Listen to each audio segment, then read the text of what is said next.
Vətəndaşların narazılığına səbəb olan məsələlərdən biri də məzar sahələri üçün ayrılan torpaqların satışa çıxarılmasıdır. Ölkə qanunvericiliyinə görə hər bir vətəndaşın dəfni üçün torpaq sahəsi ödənişsiz əsaslarla təqdim olunmalıdır.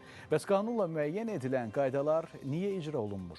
Hətta bu vəziyyətdən istifadə edib ölü yerini mülk sahəsi kimi satanlar da var. Nə az, nə də çox. Bir ölünün dəfni üçün torpaq sahəsi dırnaqarası desək, yaxşı yerdə 20.000 manata başa gəlir.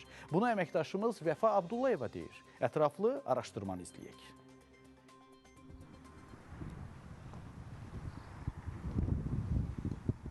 Paytaxt və ətraf ərazilərdə yerləşən məzarlıqlardakı qəbirlərin qiyməti 800 manatdan başlayaraq 20.000 manat həddinə çatıb.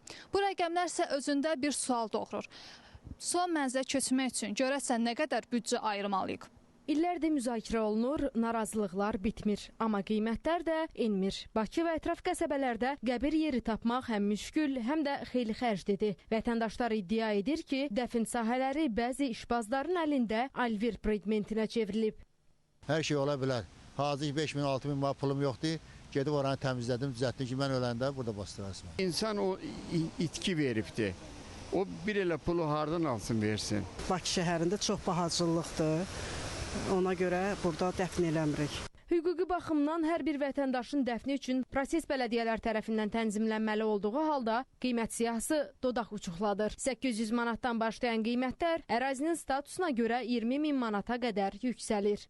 Ümumiyyətlə, bələdiyyələrin balansında olan qəbirstanlıqlarda heç bir ödəniş yoxdur. Orada sadəcə iyanələr var, yəni o da iyanələr də vətəndaşlar özləri edirlər. Bütün qəbirstanlıqlar bələdiyyə balansındadır. Bəzi rayonlarda hələ tam təhvil verilməyib. O təhvil verilmədiyinə görə sui-istifadələr var. Ona görə də özləri qiymət müəyyən ediblər.